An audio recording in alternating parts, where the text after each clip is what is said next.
Hey! Oh.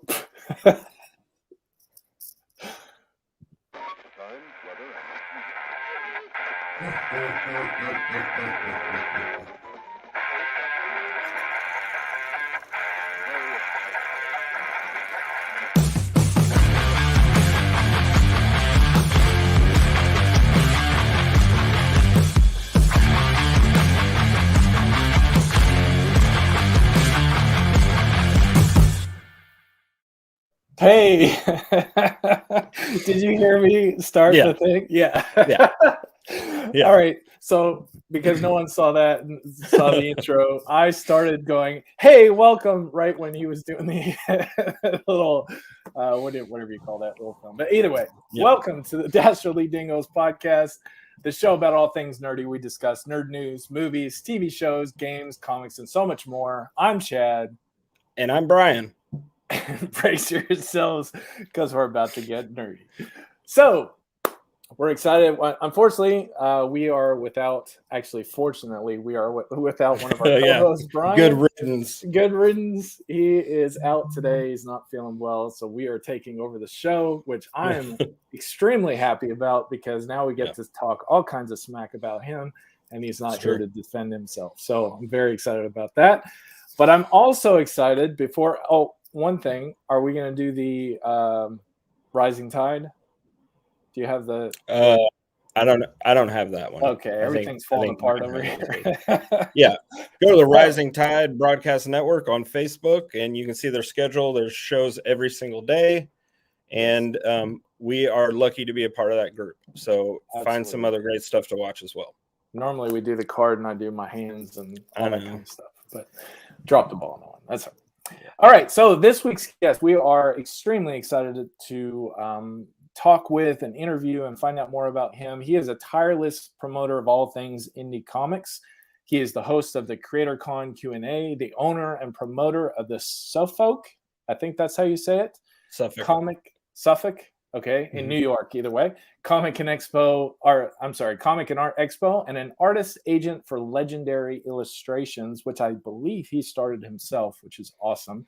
But if that wasn't enough, he is the creator and author behind the action-packed comic book series Tragedy that is featured now on Kickstarter as a project we love, which is awesome. Nice. His first issue raised over $10,000, and he's well on his way to repeat that with issue number 2. So we're very excited to talk with him.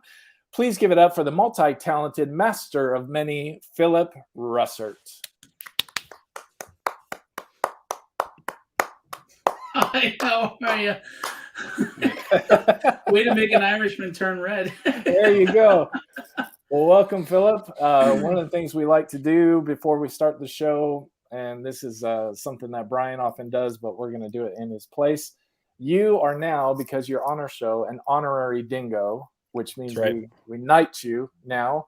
And now your whole life has changed because you can now put that as one of your titles beside CreatorCon and Suffolk Comic and Art Expo. Thank you. That you are now a dingo. So, and anytime you have anything to promote or anything like that, feel free to just let us know, and you can come on the show. So that's awesome. You're welcome. Thank you, guys. So no problem. Yeah, so we are very excited to have you on. One of the biggest reasons, and we've talked about this personally, and I've also talked about this with other people I know, is that the one thing we love about you is how much you go out of your way to promote indie creators like us on our show, and we're very thankful for that. I was thinking about that today because the reality of the comic book industry is it is a business, it is an industry, and in some sense we're all trying to make it. We're all kind of focused on ourselves, and it's very rare that you find the person that is willing to help promote other people, and you're one of those people. So we're very excited to have you on here, and love to hear more about your life. But before we get to that, we always have an opening question, kind of an icebreaker question. And so what I wanted to know, and Jeremy has a question for you as well, other than the people on the show, because I'm a creator, a comic creator, Brian's a comic creator, Jeremy is a comic promoter and helps with tech and that kind of thing. Who are your top 5 comic book creators? You're talking in the indie scene or the mainstream? just really anything. I thought about that question afterwards, that you probably have a lot of friends in the indie comic and you don't want to like single anyone out. So if you don't want to do indie, you want to do more professional, that's good to go, whatever you feel comfortable with.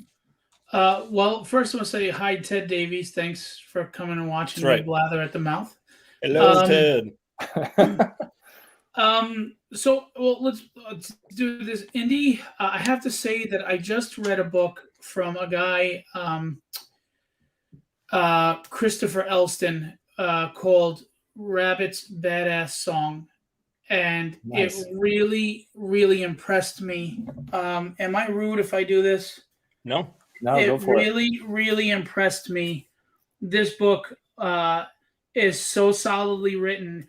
And here's the funny thing. Maybe I'm biased in a way because the writing style of, I think it's his girlfriend, is very similar to how I like to write and how I write. So I think that's partly why I liked it. But everything from art to writing is also, I have to say, this is probably my favorite indie book right now that I've read. That's awesome. There are a lot of books that I'm really excited about coming out, and I'm being sincere about this. It's not because on it, but The Silence is one that I've been excited to check out. I love the artwork. I love the concept.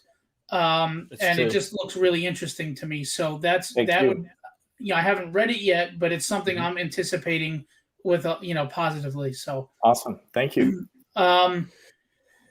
Indie scene. I mean, mainstream. I was a huge Claremont fan. He's a big inspiration to me writing.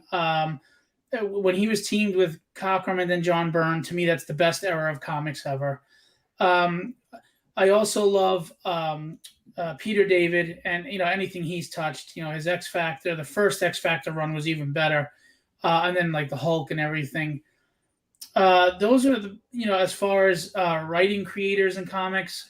Mark Silvestri, incredible artist. I mean, top notch. V. Ken Marion, Jim Lee, David Finch. I love the tight 90s pencils, guys. Yeah. It's also probably why I like your artwork, Chad, because it's got more of the detail involved in it, Yeah.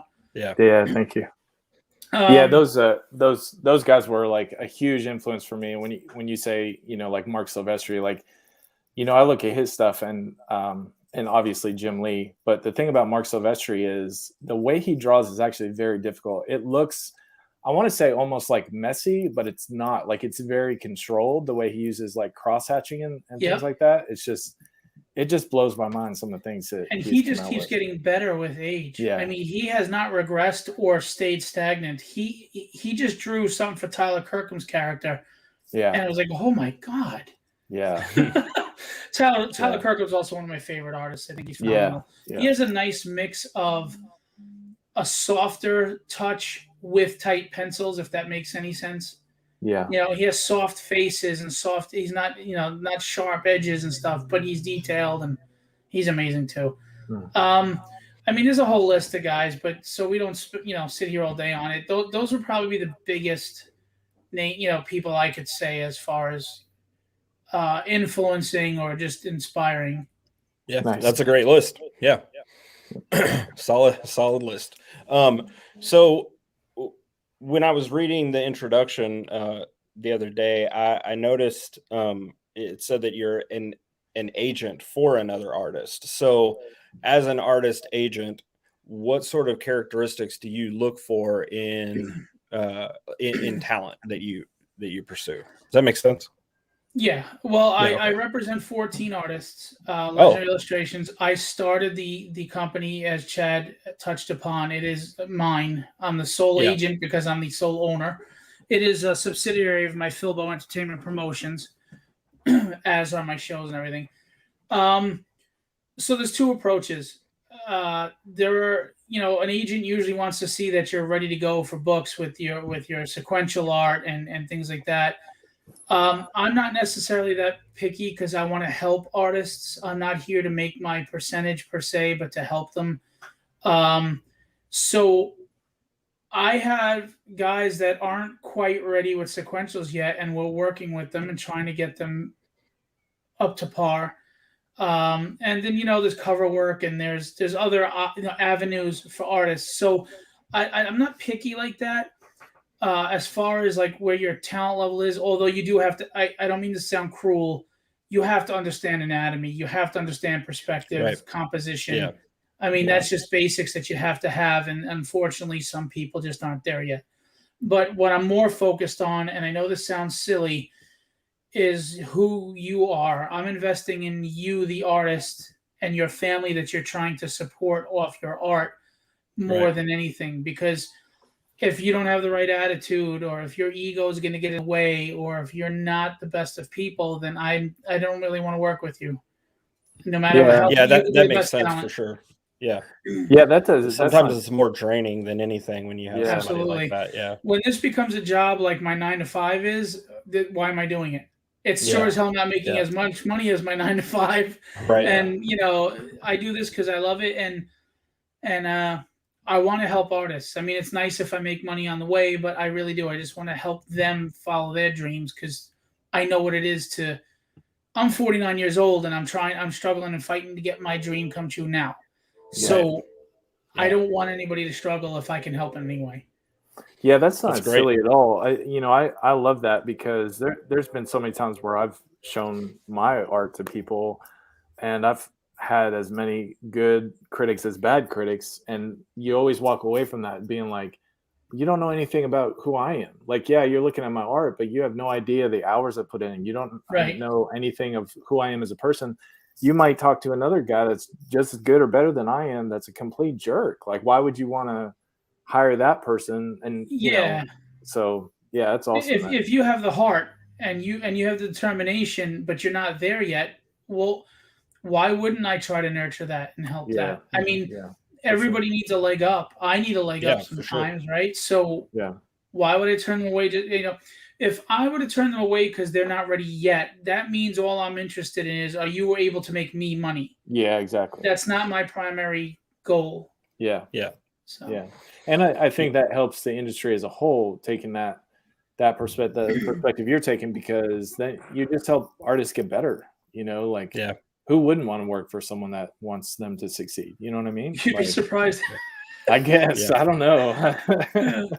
No, Well, and also, I'm very fortunate because I get a lot of requests to represent people. And again, these are indie people, they're local, but they're not big names, quote unquote, in the mainstream. I don't mean that insulting, but they're not household names, but I get a lot of requests, and I have to turn a lot away, not because of their talent level, but because if I take on too much, I'm now giving you competition in your own stable. Yeah. yeah. I have 14 artists. If I have 35 artists, you're competing against each other. And how can I fairly give all 35 people 100% of my effort?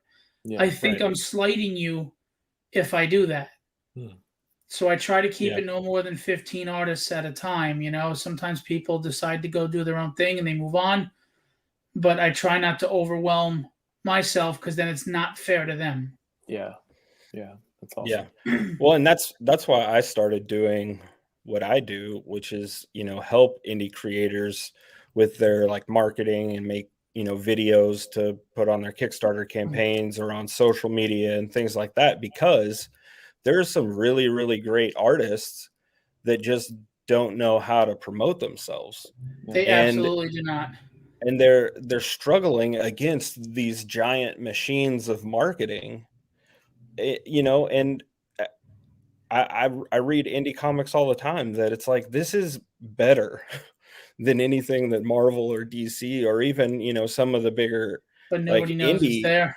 Yeah, no one knows it's there. So yeah, I really appreciate that about you, because it's where I am too. Like, I'm not doing this to get rich. I'm doing it because there's just great art that other people need to see. So what you're doing is so important. We need you. I mean, marketing drains the hell out of me. It's consuming more of my time, and it's not just a full-time job. It's 2 full-time jobs. Yep. Yeah. Marketing is so hard, and then you're fighting algorithms on Facebook and Instagram, and they want to force you to pay for promotion. Yep. So you're going up a hill with a boulder on your back, and boulders rolling down at you. Yeah. Exactly. It reminds me of that. I don't know if you guys ever watched the show MXC on. It was on like Spike TV and things like that. It was like a dub of an old Japanese game show, but the obstacles were just so impossible. I never remember seeing anybody like successful at any of the activities. But you mentioned like boulders rolling down at you. There's one where they're having to run up this hill, and they're just foam boulders, but they're still like 8 feet wide. So they're just like knocking people over left and right. And yeah, that's a perfect analogy to what they're doing for sure. And while you're carrying the weight of the one on your shoulders. Yeah. And look, I know how that can crush a person at their spirit and make them feel defeated. We're all up and down. One day you feel like you're ready to conquer and you're on top of the world, and the next day you feel like you just got kicked 6 feet down. And I know that frustration, and I know how it feels, and I don't want anybody to feel like that because I know how it feels. Yeah, for sure. So we're very excited. We're going to get into your role with the Comic Expo, with your show, and then with your book, of course. But before we get to that, we would love to hear a little bit about you and your background. Tell us about your family and how did you get into comics?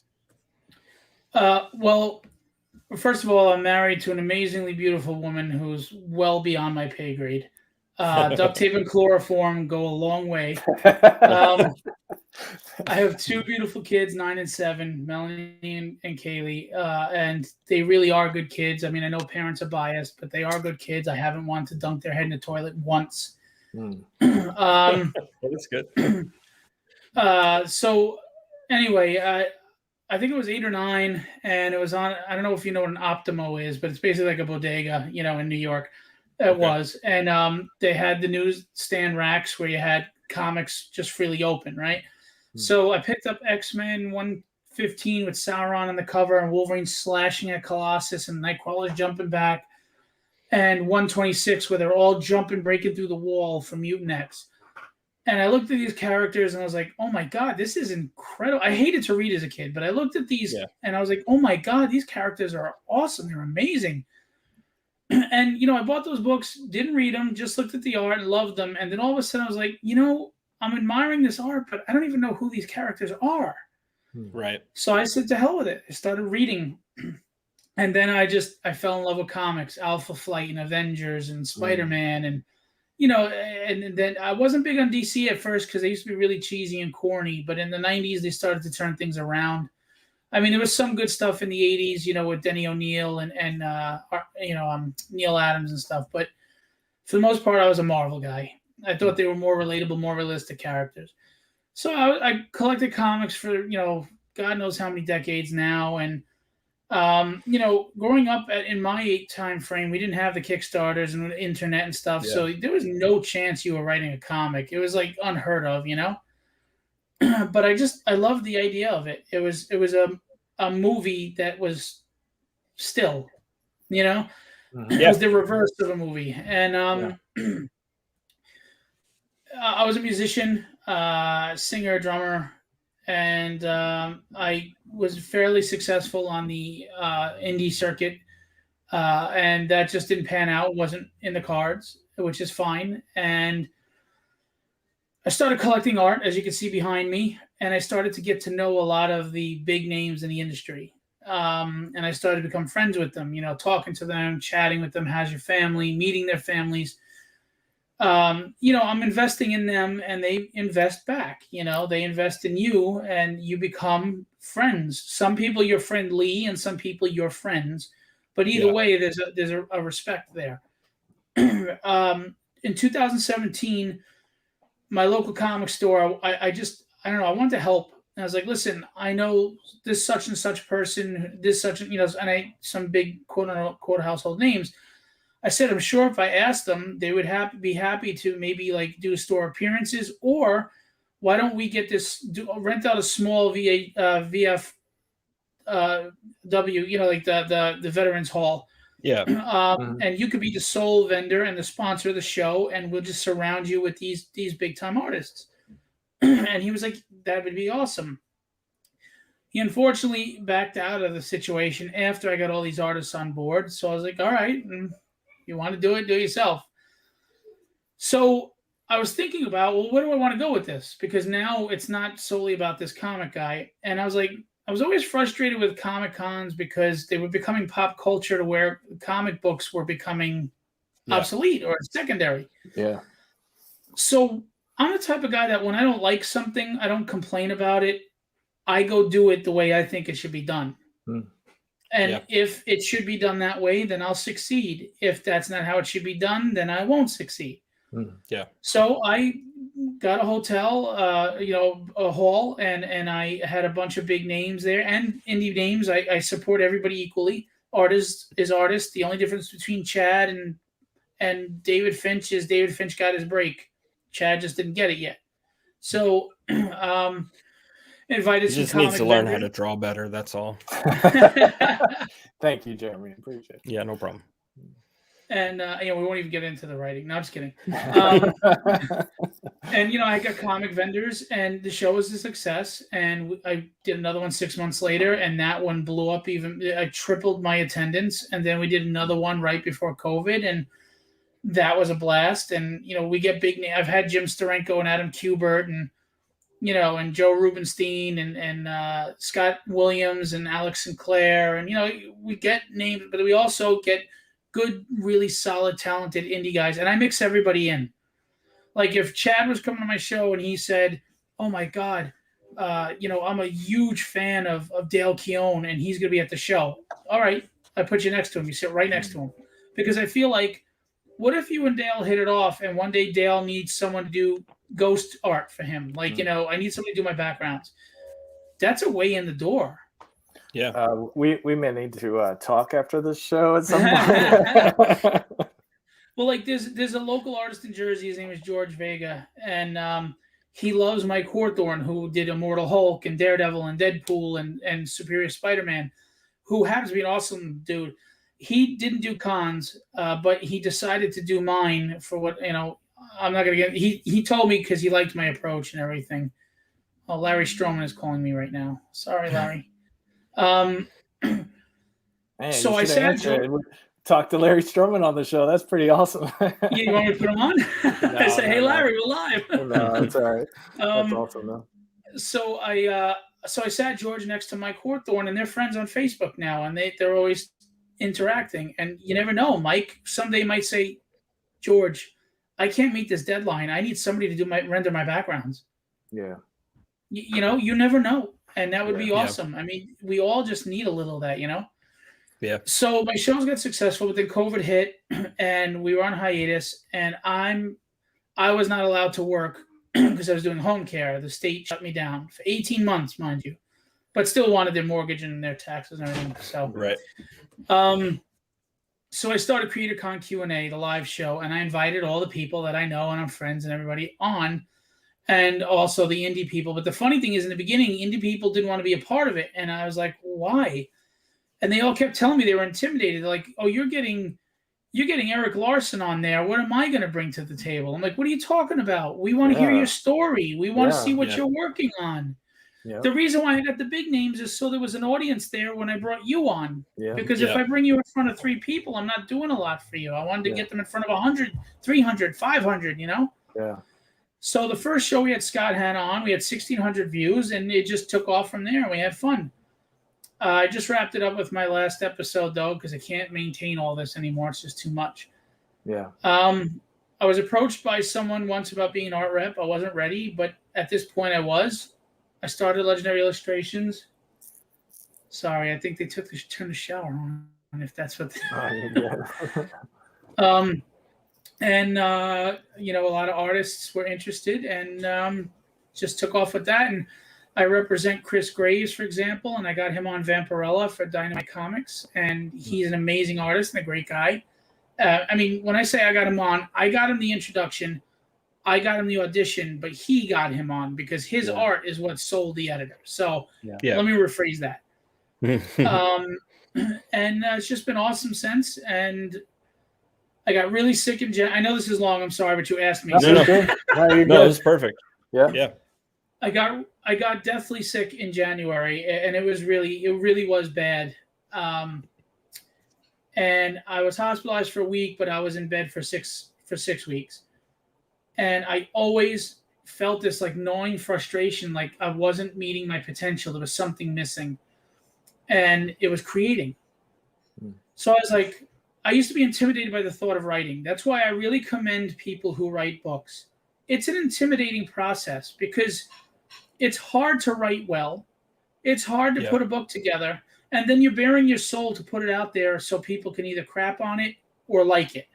Yeah. And it's one or the other.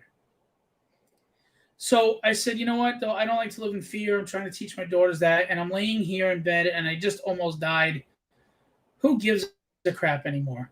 Yeah. And I started writing. I wrote 13 issues while in bed.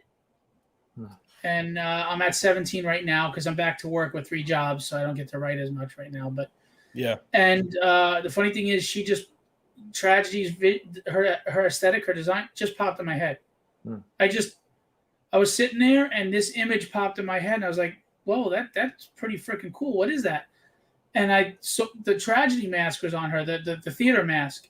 And right away I said tragedy. And it just evolved from there. That's cool. That's really cool. And being an art rep, I already had a team. Yeah, right. And I pay them their rate. You know, they offer me discounts and breaks. I don't believe in doing that. You know, they get their rate. Yeah. That's awesome. Amazing. Yep. Yeah. So we touched a little bit on the Suffolk Comic-Con and Art Expo and how did it start and things like that. But what is it like running a Comic-Con? Like, you know, kind of give us a behind the scenes of what that's like. Well, I mean, it's fun, but it's frustrating. I mean, I like organization. I like to organize things. I'm a weirdo. Like all these board games behind me, I have more fun storing them, setting them up for, you know, putting the display than playing them, you know. So I'm crazy, but there's a lot of organization. There's a lot of small working parts. People don't think of things like you have to get insurance for the event, you know, a policy. You have to find the right venue, and the venue is important. It has to have a lot of specific criteria for me because vendors can't be carrying loads of boxes without having a system to get in or going upstairs or elevators or clogging, log jamming. You know, do you have Wi-Fi? Do you have electric? Is there a loading dock? You know, are you dealing with a union venue where you have to pay union workers or not? You know, security if you're overnight, and you know, having EMTs present if there's an injury or something goes wrong. There's a lot of little working parts. You know, renting tables, reaching out to all these artists or their agents to see if they'll come. Some of them, of course, you're paying for airfare and tables. Some want appearance fees, and you have to decide if that's worth it to you or not. You know, you have to know the math. I mean, would I love to have Jim Lee at my show? Yes, but he wants $50,000 and he'll do just a Saturday. So am I really going to get a return on that investment at this point? Right. No. No. Would it be cool to say I had Jim Lee at my show? Yeah, but that doesn't pay the bills when you lose $30,000. Yeah. There's floor plan. You have to work out the floor plan, and you have to go by fire code. You have to be aware of what the fire code is, and the fire marshal is going to check your plan. And if it's not up to code, he's going to make you up to code. And if he shows up and you're not up to code, you're going to get fined and shut down. So, you know, there's a lot of stuff that goes on, and you have to know, you know, the venue's rules, and you have to think about location. Is there parking? Is it free parking? Is there traffic flow there? Is there walk-in traffic? Is it a destination thing? Because you're limiting yourself if it's destination, you know. Is it a good neighborhood? Is it a low-income neighborhood? Is it a neighborhood that, you know, thrives with this kind of demographic? You know, is my demographic in this area? Is there public transportation? So you have to weigh all these things and put that puzzle together. That must have been like a huge learning curve the first time you ever did that? Like when you first ran a show, were you aware of all of that, or was it kind of a hard learning experience? See, that's the thing is I work very quickly once I get started. So people think I just jump in, and they don't understand that I did months of research before I jumped in. Yeah. So I knew exactly what I needed to do because I researched it and I talked to people and I learned from them. And there are shows now that are a lot bigger than mine that I want to get to that point someday. So I don't get jealous. I don't get bitter. I look to get better. I ask them, or I talk to them, or I just observe how they're doing things. How do they get there? And you have to be a sponge. You have to be patient to understand what it is you're looking to do before you just go do it. You just can't go off of, oh, I'm passionate, I want to make a book. That's great. But if you want to succeed, you have to understand first how the industry works, and how do you make a book. Yeah. And it's one of those things like, the old saying, like, how do you eat an elephant?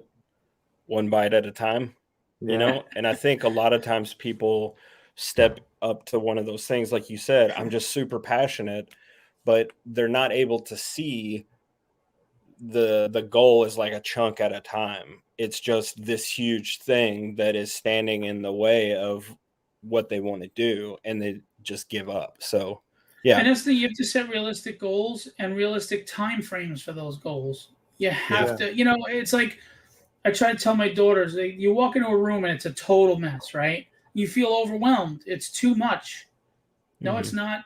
You start with the square foot right in front of you. Yeah. That's it. Yeah. That's all that's in front of you right now. Yep. And before you know it, the whole room is clean. Yeah. Exactly. Do you have any relationships with other people that run Comic-Cons? Like, do you know a lot of people in the industry? Was that helpful to reach out to them if you did? Honestly, the other promoters will only give you so much info because you are their competitor. Yeah. So you're not going to get much directly from them. Just observe, pay attention, take notes. But I know I know all the convention promoters in the area, and in also Terrificon. I'm not friends with Mitch, who runs Terrificon, but I know him. Yeah. He knows me. Cliff, who runs the show in Jersey, and the guys who run Garden State Comic Fest. So I know them; they know me. There's a mutual respect. We just do our thing. Unfortunately, there's always one or two promoters, that like to cause trouble, or for whatever reason they can't just focus on their show. They have to focus on your show. Yeah. But for the most part, the community we stay in our lanes and we do what we have to do. But yeah, I know a lot of the promoters. I know a lot of talent in the industry, from local and indie to mainstream. And I just got to know them through the years. Yeah. This is kind of a side question with that. As you mentioned before, people like Will Portacio and Alex Sinclair and people like that, how did you, this is just a personal interest question, how did you become friends with them? Because those kind of people, they get people reaching out to them all the time. So I'm sure they have kind of a guard up as far as who they let in and who they don't. I'm not asking as a means of how could I do that and get myself in. Right. No. But it's just interesting. It's interesting that you're friends with people on that level. And what is that? What was that like? How did that happen? Well, I will say this. It's not like I go out to dinner with them, but if I text them, they respond. If I ask them to be a part of the book, they say yes. Will surprised the hell out of me by saying that I was considered family. I almost fell off my chair. I'm like, really? I didn't know that. Yeah. I honestly don't know. I mean, I know that they got to know me through art collecting and that. As far as Alex, first of all, I got to tell you that both of them are just genuinely humble, great guys. There is no ego. And Alex, he really is just a really down-to-earth, awesome human being. I don't know what got them to say, yeah, they'll come to my show and agree to it. I do know that when they saw how I treated them at my show, they want to come back.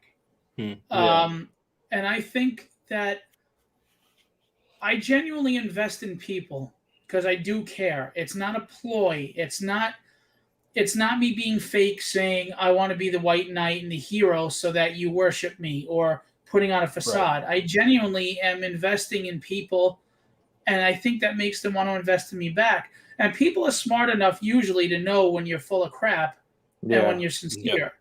You know, I mean, I don't think you can fake it for long. You might try for a little while, but it isn't going to last. Yeah.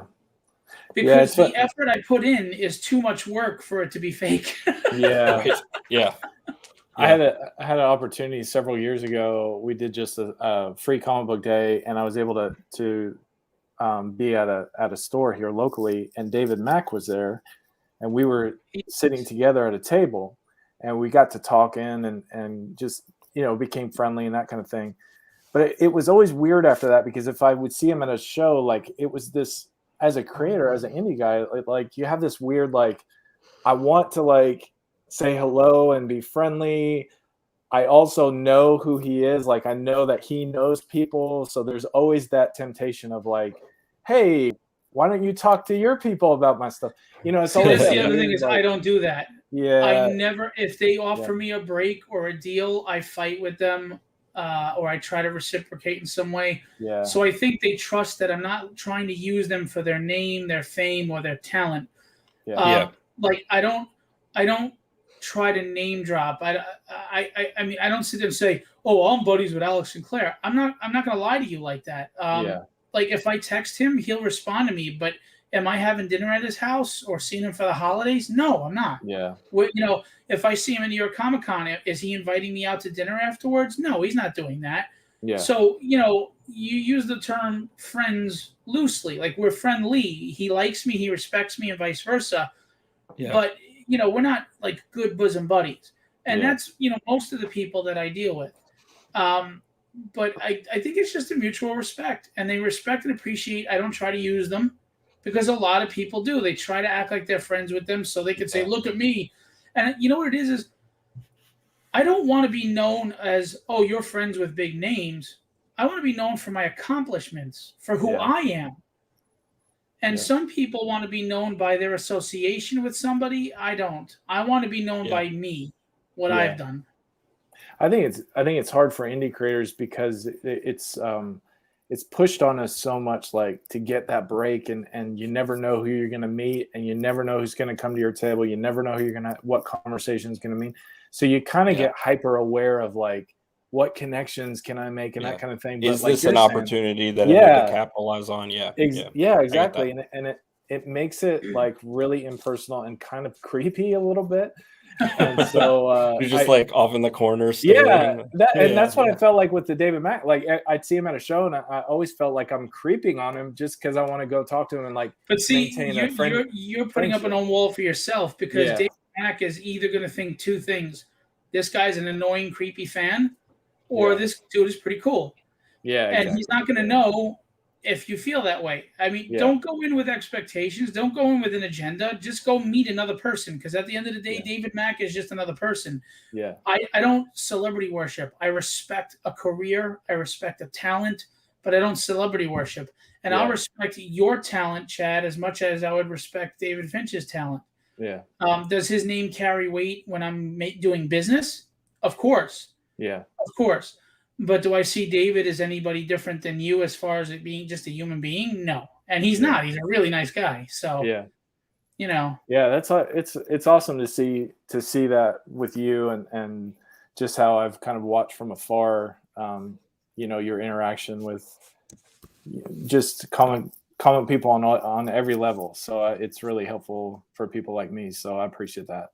But, I wanted to ask, talking about promotion and things like that. I know you discussed a little bit about being an agent, what that's like, and your goal. But what's some of the biggest challenges you have in promoting indie artists? I represent a guy named Will Playton who lives in Australia, and he's so phenomenally talented. And he's well respected, but he's not catching wildfire from commissioners and fans and stuff for some reason. But he's so damn good. I guess my frustration is not understanding why some talents are gravitated to and others that are equally as talented are not. I promote, I push. I won't name the publisher, but there was a publisher that was interested in one of my artists. And the artist that I rep is way better than the art that they've been putting on the book. And this is a bigger publisher. And they didn't go with him. And it baffled the hell out of me. So I do think it's hard to get respect because it's not just your talent. There's a name thing going on that people don't understand. Who are you? Are you somebody? Will you sell my book based on your name? Yeah. And if the answer is no, no matter how good you are, you may not get that shot. Yeah. So trying to get the respect for myself as an agent and for them as an artist that haven't gotten their break yet is the biggest frustration and barrier. But I believe we'll break through for sure. because life is like geology, time and pressure. If you're patient and you give it time, but you also apply enough pressure through constantly working at it, you'll always break through. Whether it's water on rock, you'll still break through. Yeah. Nice. Yeah. Nice. Awesome. Well, let's transition. We've got your book here. This is number 1. By the way, I told you this before. This was definitely my favorite cover. All the covers were awesome, but I love the throwback cover. That was amazing. It sells the best in comic shops. Zap Comics in Jersey just ordered another 15. Yeah. Nice. So we mentioned this before, and I'll just mention again. The thing I love about this is like you have Easter eggs, and then all the artists and writers that are involved with this is just mainly artists because you're the writer. So I apologize about that, but that's okay. Like it is amazing that this book represents not just your hard work and your vision and things like that, but also it's something that has really benefited so many artists and so many indie guys. So I thank you for this book, and it was really an honor for me to be a part of supporting you in this book. And I love the story. I'm really surprised in the ending, though, what you did with the main character. I don't want to give any kind of spoilers if no one's read the first book yet, but I am looking forward to the second book to see what happens with her. But having said all of that, tell a little bit about the story of Tragedy and the book itself. Oh, real quick, thank you for backing and supporting. It's because of people like you that had trust and faith in me that I get to live my dream. So that's it first and foremost. The second thing is I have every intention at some point of having you, if you would be willing to be a part of it on an artistic level. So having said that, Sean Chen walks up to me and he blurts out the end of the book in front of a bunch of people that just bought it. And I go, Sean, and he goes, "Oh my bad." Okay, so the book itself, I obviously it's a superhero book. There's a lot of action. There's like 9 pages of action and stuff because I feel like comics have gotten away from that and become too much of a soap opera.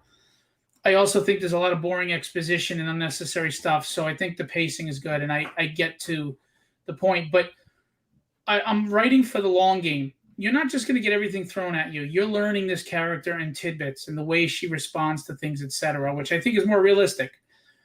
She is that character that we all relate to.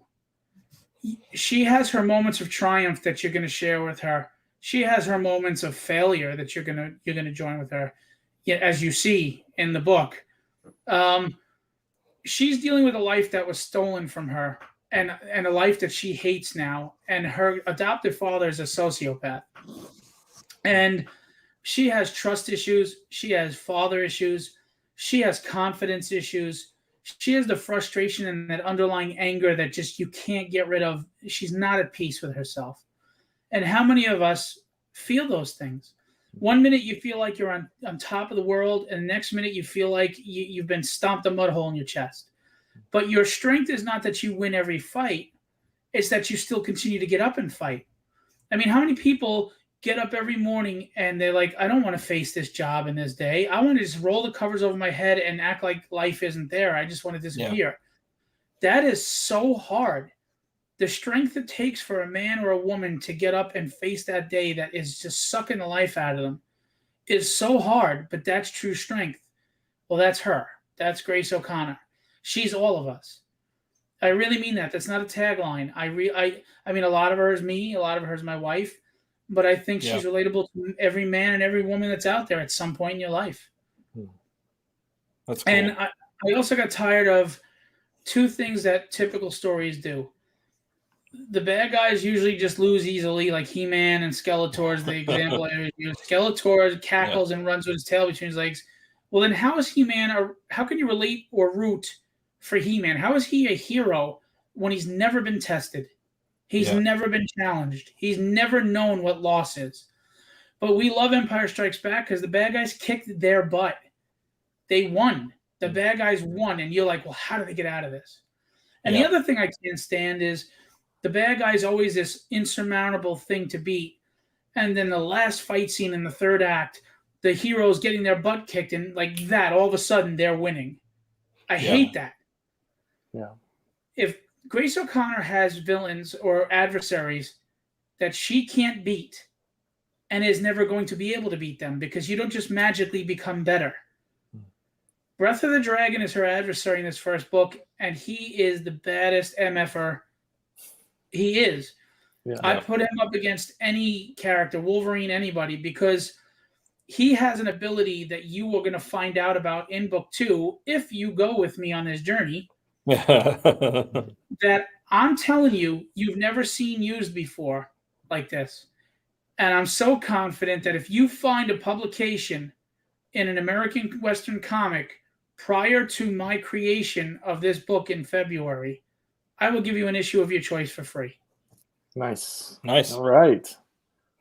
The gauntlet has been laid down. There you go. I mean, I really believe in what I'm writing. I told you before I was a musician. I was a drummer. And I can play Rush and Dream Theater and stuff like that. And people used to tell me how great I could play. And I never believed it myself. I even today look at my stuff and go, I messed up there. I screwed up there. I look back on what I've written and I like it. I'm proud of it. I'm not embarrassed by it. I don't cringe at it. I go, you know what? That's actually pretty good. And I don't mean that from a standpoint of arrogance by far. I mean it from a standpoint of I'm very critical of myself. And for once, I'm proud of something I've done besides my wife and children, having them in my life. This is the only thing that I'm content with. So if somebody... Yeah, that means a lot for sure. Yeah, so if somebody doesn't like the writing, I don't get hurt or upset because I do. Mm-hmm. I kind of feel bad that they didn't enjoy it. I would love for you to enjoy it. But, for them, because I don't want anybody, not enjoying it. But the good news is everybody who's read the book has told me they love it. I only had 2 people say 2 things, is that they felt the pace was too slow for them. And I honestly, and this is not me being defensive, I just feel it's a generational thing because they were younger. And we're in a generation where the instant gratification is all over us. A touch of a button, you get what you want. And I don't think they were in for the long game. Yeah. So I've been told you can tell. I'm not saying I write like him because I'm not comparing myself to him at all. I've been told by my writing, you can tell I'm influenced and inspired by Chris Claremont because he writes long game. He opens plot threads. The only thing I do that he doesn't is I close plot threads as well. So you get the satisfaction of some of that. Yeah. That's great. Because like when you watch Lost, it was a great show, but you're like, okay, could you answer a few questions as you keep opening 500 more? Yes. Yeah. Oh, the writer's strike. Yeah. It made for some really weird television. Oh, Hero Season 2 was brutal. Yeah. But the other thing is Batman and Superman and Batman and Spider-Man are known to be the best heroes. And it's usually because they're relatable. Like, Peter Parker's relatable because he was the down-on-your-luck kid that got bullied, and then he was down-on-your-luck adult that couldn't pay his rent. Batman, it's because of his pain and his anguish.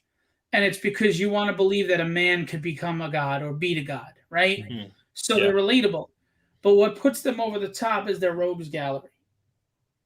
Over the first 17 issues, I have 15 villains at least, and I really think I'm creating a really good rogues gallery. Nice. I mean, really good. Yeah. And I did the designs on all the characters myself, but Ricardo brought them to life, drawing them, and so did Robert Powers. But I created them in my head, gave them all the references, and they drew what was coming out of my head. Yeah. And I'm really proud of that because I can't draw, so I thought that I'm pretty proud of the designs I did. You're dependent on them to bring it to life. Yeah.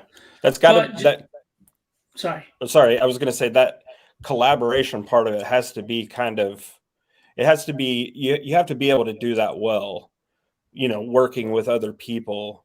I think, sometimes, especially since it's a story that you wrote, wanting to like hold on so tightly to every single aspect of it and not let the artists kind of, bring do their that own to help you interpretation. bring. Yeah. See, and I'm not like that. I mean, there are certain things I have my focus where I want it to go, but an artist can, for example, I could ask the artist to draw something the way I wrote it in a script, and he may come back with a better idea, an angle I didn't come up with. You know why? Yeah. That's his expertise.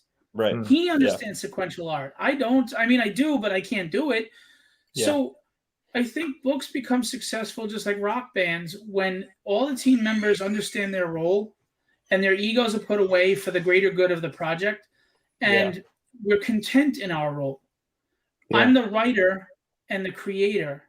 And yes, in a sense, I'm the boss and I'm paying everybody, but I don't have all the answers. I don't know everything. And I need you.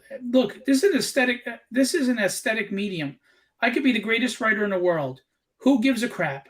Because it's what they see on the cover that makes them pick up the book. Yeah. So you have to respect your artists because they're the ones that get the eye first. So people will give my writing a chance. Yeah. It's a team. There's no one is better than the other. Both parts are equally important. And by the way, I even comp my letterer. I give him comps of comics and the colorists too. Because a bad letterer will destroy a book. You'll never say a word or notice it when a letterer does a great job, but when he does a bad job, he ruins the book. It's all over the place. Yeah. I worked in like live event production, doing audio, video, and lighting stuff, and it's the same way. Like, if I'm doing my job right, no one notices that I exist. It's only when like there's feedback or something like that that people are like looking at the back and like, God, you just hide. And that's the tough thing about certain parts of any working mechanism, right? Like your job, like the letterer, you won't get any of the accolades, but you will get the crap if you don't do the job right. So it's kind of not fair, you know? And I'll get all the quarterback love, but they all made the book. I mean, I could write a novel if I want to be the superstar myself. I want to be a comic book writer, and that's all of us. And like Ricardo is amazing to work with. So everybody I work with is amazing, but Ricardo, being the main artist on the book, of course, has no ego. Like in the first book, we both agree that Ricardo, the timeline was a little tight for him, and he had other projects going on, and I think he got a little nervous. He didn't want to screw up his agent's book. So he played it safe with some stuff, but he's not playing it safe now. Book 2, he's just even better. And to help him with some ideas on camera angles during fight scenes, my wife and Chris Graves, myself and my wife, we came up with camera angles and ideas. Chris Graves roughed them out. And in some cases, he roughed based on the script himself. So he did as well. And Ricardo had no ego. He looked at these roughs and he goes, oh, this is great. This will help me get some ideas and this and that. And Ricardo didn't draw over Chris's roughs. He drew his own. But he was inspired by it to say, hey, you know what? This is awesome because I can think even more out of the box with these ideas. Whereas most artists would have been threatened or insulted. Ricardo was all for it. He was like, I just want tragedy to be the best book there is. How can you not love that guy? And if tragedy were ever to get big, of course he gets royalties. Of course he gets royalties. And we wouldn't even have to put that in the contract. He gets royalties. Now, some people tell me, but you create the characters. Okay, but he brought them to life. Otherwise, they're in my imagination. They're not out there. They're not real. So he absolutely would get royalties. He will get royalties. Absolutely. And then we have Chris Sotomayor doing colors. You know, he's a Marvel and DC colorist. He's been on like every book imaginable. And he's just knocking it out of the park. I mean, have you seen the pages to book 2? Oh my God. Yeah, I saw a few Yeah, a couple samples. of them. Yeah. Yeah, I was gonna say that the art is like exactly how you described. Not that the first one was bad, but the second one is even better. Like the way it was amazing. It's always cool to see like progress over time with Yeah. a series. One that just kind of says like, hey, this person really wants to get this story out, and they're not waiting until they're good or better in order to tell it. They're just like, I've got to get this out. It reminds me of Brian.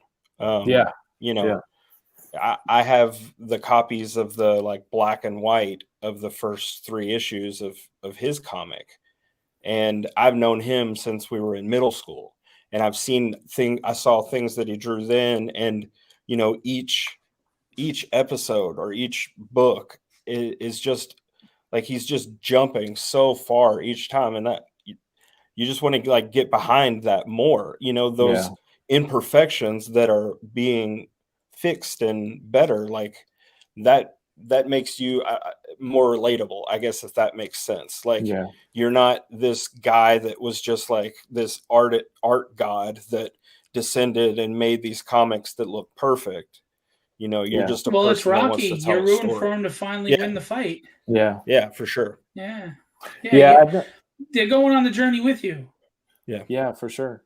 Yeah, I've known a few artists that they get they freeze up because a panel or a page isn't perfect, and they throw it out and they start over. I'm always like, no, just finish it. Like, it doesn't matter. You're going to get better. So like, even if you think it's the most amazing thing you've drawn, give it 6 months and look back and you'll say, oh man, what did I think? And I'm so much better now. Like, you just have to put it out there. Like, it's not going to be perfect. We're all in process of getting better. So. And the funny thing is, happy accidents happen. Yeah. Keep drawing, because you might be surprised with what winds up coming out, by accident. That's right. I agree. And by the way, I apologize. I know I talk a lot. I'm in promo mode. No, you're good. No. This is why we wanted you on. We want to hear about it for sure. For sure. Jeremy, are you? So we talked about the collaborations that you've had, in your promoting of the Comic and Art Expo, and we talked a little bit about your collaborations on Tragedy, but there's just a ton of artists on there. How did you build that network, and what sort of advice would you give somebody who's trying to do the same thing? The advice I'd give is you have 2 options: invest in the talent or invest in the person. I guarantee you're going to get more out of investing in the person. And I'm not even talking about getting more out of their talent, more out of the richness of the relationship. I've made so many great acquaintances and friendships on Facebook through the processes of things that far outweighs anything that happens with the book at this point. Yeah. But you're also investing in them. They want to invest in you. They are going to give you their best talent. So I guess my advice is never invest in something superficial. You've got to invest in people, in something that counts, something that matters. As far as how, I don't really have a lot of fear of failure or not succeeding. I just try. And I'm always looking through Instagram and Facebook at different artists, or if someone tags somebody, I go look at the artist. I mean, I don't just like and go down the thread. I'm investing in what the person's posting, what they're saying, and looking at those details. I mean, a lot of times people say, mention an artist that gets tagged in something, but they didn't show the work. I go look at it. And they go, oh my God, this person is amazing. How did I not know them before? I friend them. Hey, love your work. Keep it up. And then that person writes back, oh, thanks, man. That's really cool. I appreciate it. Because you know what? That means a lot to an artist. They sit in a room and they slave over their table with a hurt neck, bad eyes, and a bad back all day. Don't you think it's hard enough to be working from home where you want to go out with your kids and your wife and do stuff, but you have to be at that table to finish what you're doing? But now on top of that, there's no feedback. There's no positive reinforcement, and we all want and need that. We all want to feel relevant. I don't care who you are. You may not handle it right, but we all want to be feeling relevant. So that simple 3 seconds of telling an artist, you know what, great work, keep it up, lifts them up. It means something to them. It makes them say, this is for a reason.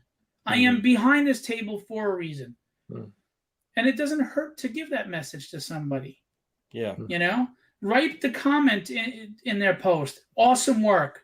Like it. It also bumps them up in the feed so that they're in more news feeds and more people see them. Give them exposure. Yeah. A kind word doesn't take a lot. You know, there are people that'll spend more energy in shit stirring than they will in giving a kind word. Well, let's give a kind word. Yeah. And I think I've seen several people post about this, and I think it's something that we all forget, you know, for artists, like even if you can't support their project right now, everybody's got financial hardships and things like that. They got to work from a budget, but you can like their post about their work. You can share it with somebody you think would like that or something, you know, and that is free. All it takes is like 10 seconds. And I think people just forget about that, and they're just in like, they're in the mode to just like receive information. I know I do that all the time. I'm just sitting there like going through the feed.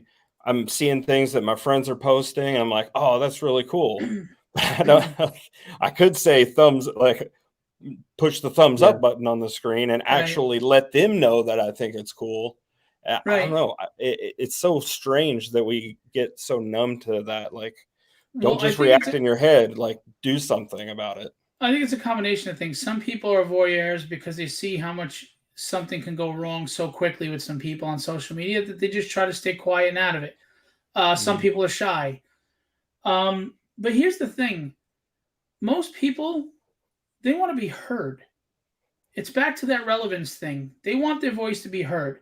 If I put up a post asking who is your favorite writer of all time, I'll get 60, 80, 100 comments. If I put up a post saying, look what I did, crickets. Crickets. Like, where did everyone go? People want you. They want to make it known they're there. They want to be a part of something, and they want to be heard. That's just the truth. You know, sure. And if you can engage with them on that level, and I'm not talking about on some narcissistic level, we all just want to feel like we're here for a reason. You know, like we're not just floating in the wind meaninglessly. We want to know there's a meaning to something. And you find meaningfulness in relationships and interaction.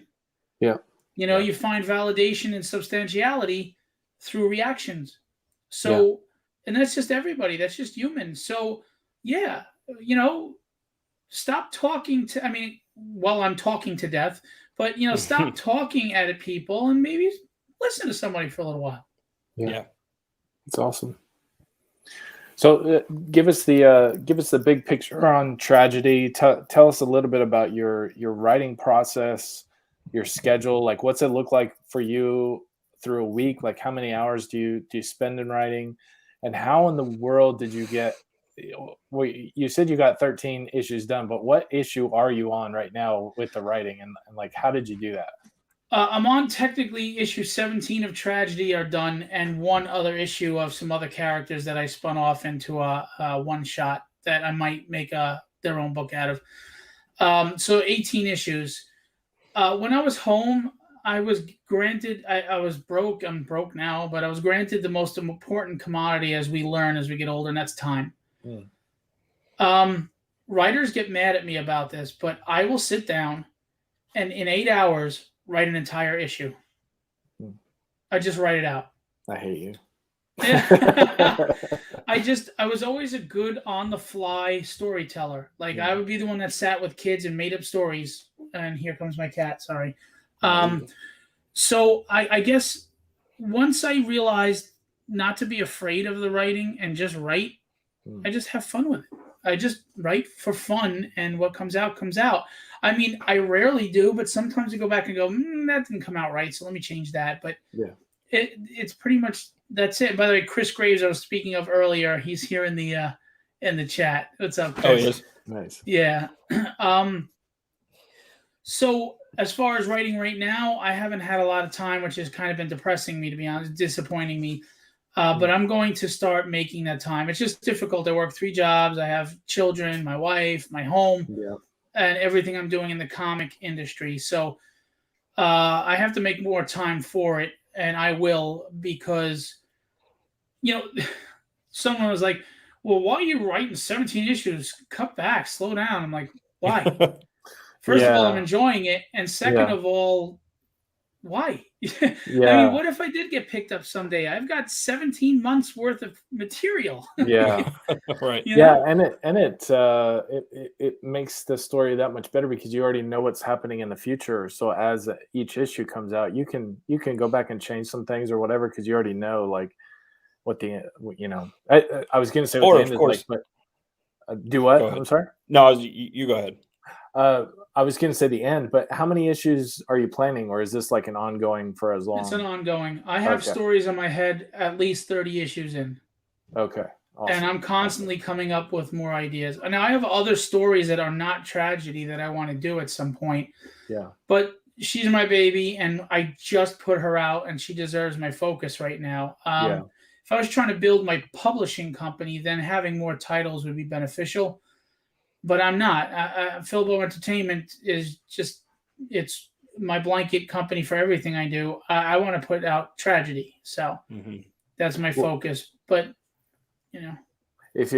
what's the dream for you? Like, what would it, for tragedy, what would it, if there were no walls, no nose, no anything, like if you could see it do whatever you could, what would you want to see? I'd love to see it become a household name. Not because I want to be rich. And I know this sounds like a lot of horse crap, but I mean this sincerely.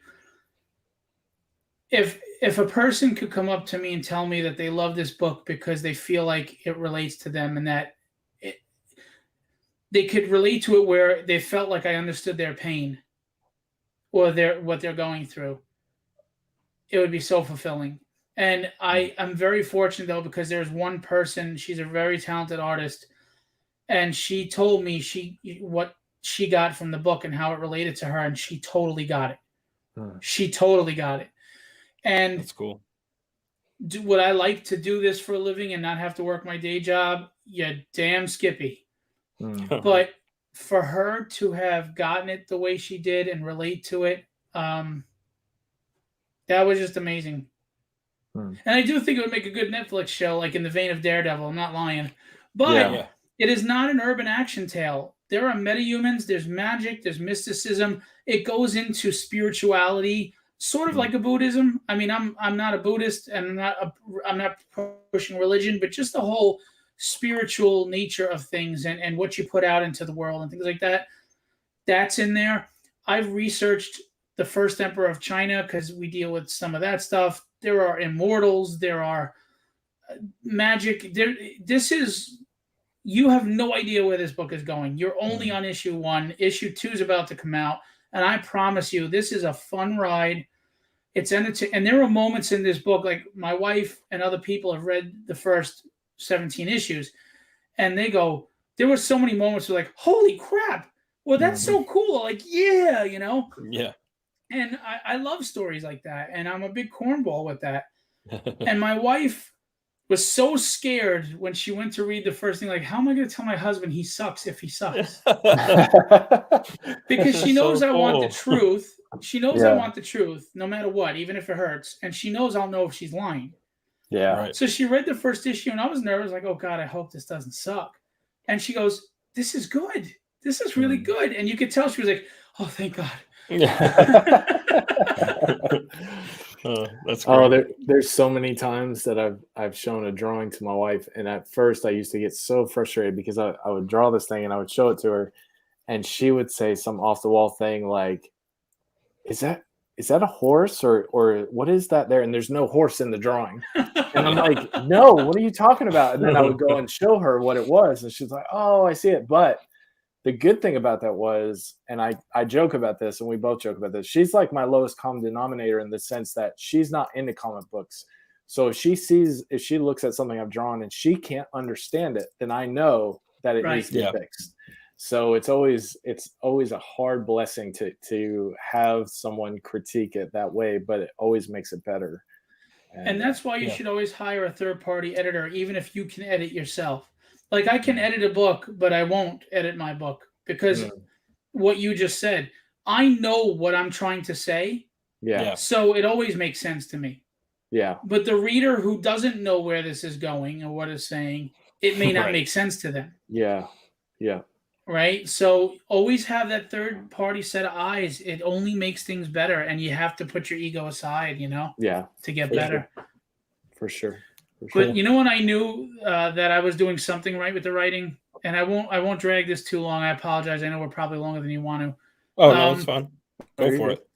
My father is the toughest, hardest, baddest individual on the planet. He will make a grown man cry. I mean, he is brutal with his honesty. Like his honesty has no tact. And my father was literally asked because people want his honest truth, but then they don't realize how hard they're going to get it right in the face. Yeah. So the 68-year-old guy wrote a book and he sent it to my dad, and my dad literally made this guy cry. Like he said, you don't know how to write a fight scene. The dialogue is cheesy. This is shit. My father's rough. Yeah. Now my father thinks comic books are stupid for kids, and my mother kept saying, support your son. Just look at the damn book. He's like, I don't give a crap about comics. She's like, it's about this. Now my father grew up with the Westies in Hell's Kitchen, which were the Irish Mafia. He didn't work with them. He just knew them, and he was on good, friendly terms with them. You're like, hey, Billy, what's going on? Hey, how's so-and-so? And then, my father was like, I'm getting out of here. Yeah. So it piqued his interest. So he says, fine, have him send me the script. So I'm like, oh, man, this is the litmus test for sure. Yeah. So I was like, all right, you know what? Because if I'm going to put it out there, I'm going to have to get a thick skin because not everybody's going to love it, and someone's going to come knock you down, even if it is good. Yeah. So I sent him the script. And my father read it pretty quick. It was like the next day, I'm at the table with my wife, and I've got my phone in my hand, and an email pops up, and it's my dad, and I go, shit. Here we go. Here we go. Yeah. So I click the email, and I start to read it, and my wife's looking at my face because it's like really upset looking. And I go, and I'm reading it, and it says, so I read your book. I wanted to have something bad to say about it, but I have nothing bad to say about it. He said the writing is real and organic. It sounds like New Yorkers speaking. Each character has their own voice and personality. He said the action was fun. He said the story is moved. He goes, my only critique is that the spelling sucked. And that was because I sent him the unedited version. Yeah. He goes, so the grammar sucked, and you need to work on learning how to spell. But other than that, the book is great, and I want to read the next one. Yeah. So I just sat there stunned with my jaw open. My wife was like, it's that bad, huh? So I just hand her the phone. Yeah. And she reads it, and she looks at the address, and she looks at the email, looks at the address, looks at me, and goes, this is your father? Yeah. I go, yeah. She goes, this is your father. This is the email. I said, that's my father. Yeah. And my wife is the most humble, sweet, classiest woman in the world. She goes, holy shit. Yeah. That's when I knew I was doing something right. Yeah. And he's read every script, and he looks forward to the next one. That's awesome. Cool. Yeah. That's really cool. That's cool. It makes you feel good for sure. Yeah. Well, again, it just makes me feel like, hey, I passed the test. It's got to have some quality to it, right? Yeah. Yeah, totally. I mean, you can be honest, even if it was a negative thing. What did you think of the book, Chad? Oh, the first one was awesome. Like it's very easy to read. The timing is good. I didn't think it was too slow or too fast. Like it was one of those where you went through the sequentials were very easy to follow. And like I said, I love. I'll be honest, I forget his name. The Dragon Breath. The Breath of the Dragon. Yeah. I love that character, and just that I have to say that the ending, man, I could not believe it. I was like, oh my, what's he gonna do with this? So yeah, it was awesome. And you're gonna find me cruel if you read issue 2, because I use a writing tactic that people don't usually do. The whole book, it focuses on Breath of the Dragon and Joe and Tony. You don't get an answer until the last page. The last page. Okay. Good. Sort of. You sort of get an answer in the last page. Well, Issue 3 is. I was gonna say I'll still be happy because you're focusing on that character who's awesome. And so when you said that you had like 15 other bad guys, I'm like, dude, that bad guy's enough. Like I want to learn more He's about not him. even a bad guy. Oh, okay. In the first 5 issues, he is a very prominent part, and his story is a very prominent part of the first 5 issues. And Nice. Good people do bad things all the time. Bad people can even do good things. Yeah. That's my book. Yeah. You have bad guys that you love to hate and hate to love. Yeah. Seamus is a sociopath that you just want to see get killed. Yeah. Joe and Tony are bad. They do bad things, and you're like, but I like these guys. Yeah. Yeah. You know, and you'll find that out. I think sometimes some of the best bad guys are the ones that you connect with because you see their human side and you see like that why they are the way they are, you know, why they think the way they do. And it just humanizing them, I think is a really good tactic. But yeah. And you're gonna learn a lot about Breath of the Dragon and Joe and Tony in this second book. And look, you've already been introduced to several villains that you don't even realize you're introduced to right now to the capacity that they are. There's a lot of surprises. I don't write for page count because I think that's foolish. Yeah. I write for where the story's supposed to go. So like the first book was 30 full color pages. This one's 26 full color pages. Yeah. And I write until I feel it's the time to stop. And I've been told that every issue ends on a hell of a cliffhanger and that I'm good at it because it's natural, it's organic, it's not forced. Yeah. No, I'm not saying that. I'm just saying what people are saying. Yeah, for sure. So, I mean, well, and Howard that's Mackie likes the book. Nice. Yeah. That's awesome.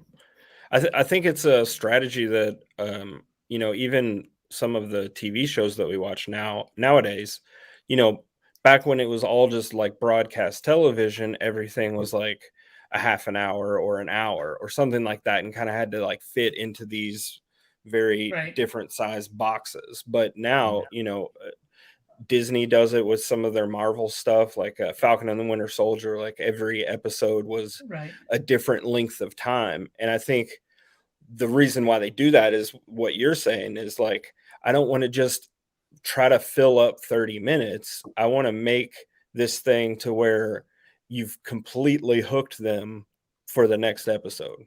So I think that's great. Yeah. Hey, Pete, another person I represent, Peter Palmiotti. What's going on, buddy? Nice. When I write my stories too, the way I edit and go from character to character, I always think of a show in my head, like I'm watching a show.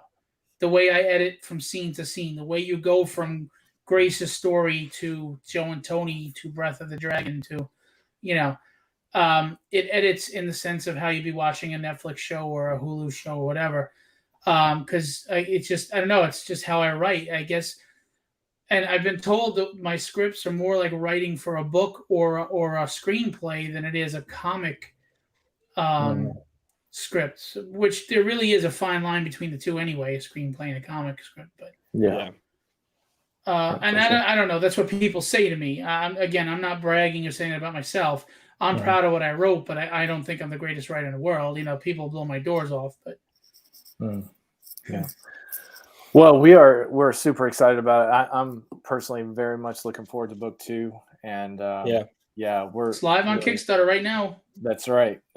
What I didn't ask you, Jeremy, about the flashcard if you had one or not. No. Okay. If not, don't worry about that. Put that together. That's fine. So before we go, what we would love for you to do is to tell people where they can find you, tell them about the Kickstarter, tell them about all your projects that you have going on, so that people can reach out to you. Tragedy issue 2 chapter 2 is on Kickstarter right now with at 7 o'clock. I think it was 14 days left. We have we're just under $7,000, $8,000. You're gonna get an awesome foil sticker drawn by Ian Churchill, the great Ian Churchill of Tragedy. I have the great fortune of a ton of covers on book 1, which you have catch-up tiers if you want book 1, and book 2. Tyler Kirkham has a cover on book 2. Al Garza with colors by Alex Sinclair, Ryan Kincaid, and a plethora of amazing indie artists are on there. Peter Palmiotti has inked one of the covers. I'm just surrounded by amazing talent, professionals on every level. Book 1, we have Will Spatasio, Ian Churchill, Sean Chen, Larry Stroman, Chance Wolfe, who inked Spawn, and Tom McFarlane, and Adelso Corona, Shelby Robertson, Ace Continuado, Geraldo Borges, Crease, everybody. So Jim O'Reilly. And a lot of people were like, well, you have so many amazing covers, but I can't afford them all. No problem. Chapter 2 has a tier on Kickstarter. It's the Book of Covers.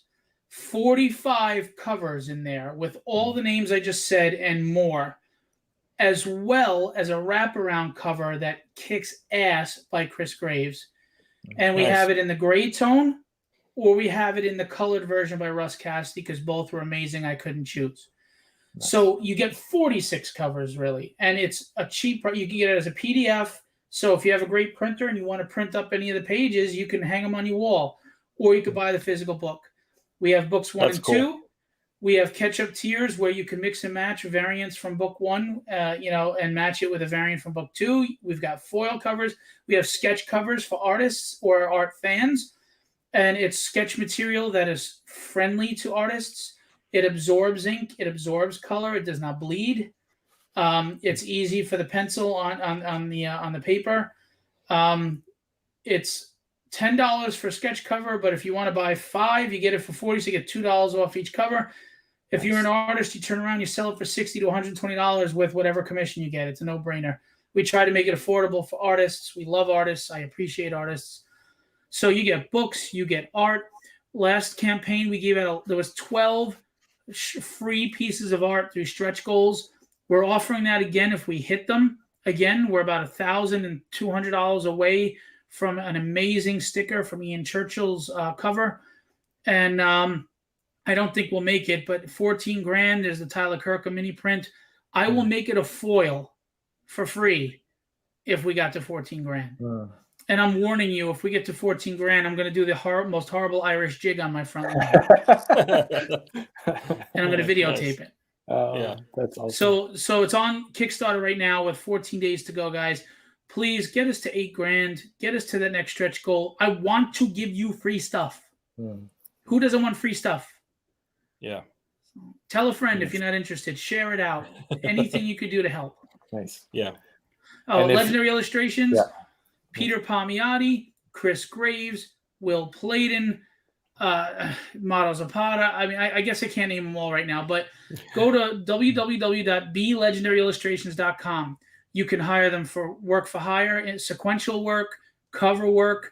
You can hire them for just simple commissions. If you got a pencil commission, you want Peter Palmiotti, who's a major Marvel DC inker, to ink it for you.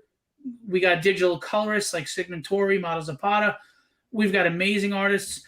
We're doing a live art sale on Facebook and YouTube on November 27th at 8 p.m. It's Black Friday weekend. It's day after Black Friday. Amazing artwork that is going to be on sale for amazing prices. You think $300 for 11 by 17? Try less than $200. I'm just telling you right now, amazing artwork. So we got that going on. I don't have any show news right now because I want to solidify some things before I make an announcement, but keep an ear and eye out for Suffolk Comic and Art Expo and my 2-day show, Creator Con, that's going to have the baddest of artist alleys you've ever seen. And that's it. I mean, I really love the guys that I rep and work with. I'm proud of them and I appreciate them. And I don't mean that in a condescending way, but in a respect way. And no matter what you do, support artists. If you don't buy my book, support Chad's book. Support anybody's book. You know why? If you want the indie community to grow and you want quality work, you have to invest money in it. Yeah. And somebody once said, oh, I use all these variant covers to try to push my book. No, I hired 45 artists. Yeah. They all got paid. Yeah. I'm giving them work. So when you support my book, you're supporting me. You're supporting every artist. You're supporting the editor. You're supporting the letterer. You're supporting the colorist. So, and you're helping the industry grow. If you're tired of the mainstream crap out there, if you're tired of what they're doing to your characters or regurgitating stories, $6 gets you the PDF of Tragedy. Forego that Starbucks cup of coffee where they spell your name wrong just once. All right? Forego it just this week and invest in me. I promise you won't be disappointed if you invest in me. Just trust me. Yeah. I always, it drives me crazy when I hear people complain about Marvel and DC. And I'm always like, the answer is don't buy their books. Go buy indie books. That's the answer, because they're going to keep putting stuff out the more you buy it. But really, we need to get indie creators out there. And the best way to do it is to invest in them like yourself. So absolutely. Yeah. So Phillip, thank you so much for being on our show. We love you. We love all that you do for indie comics. And we'll do anything to support you as well. You're welcome on our show anytime. And so we really appreciate that.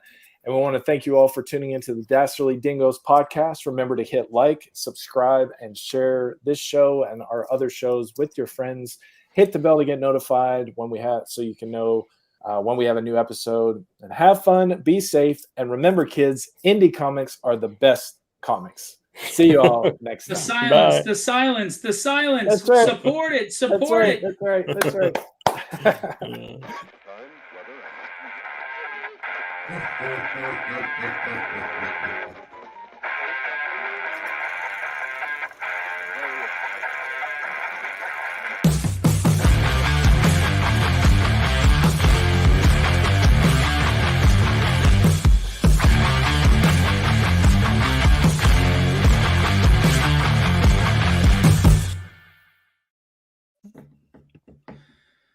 End.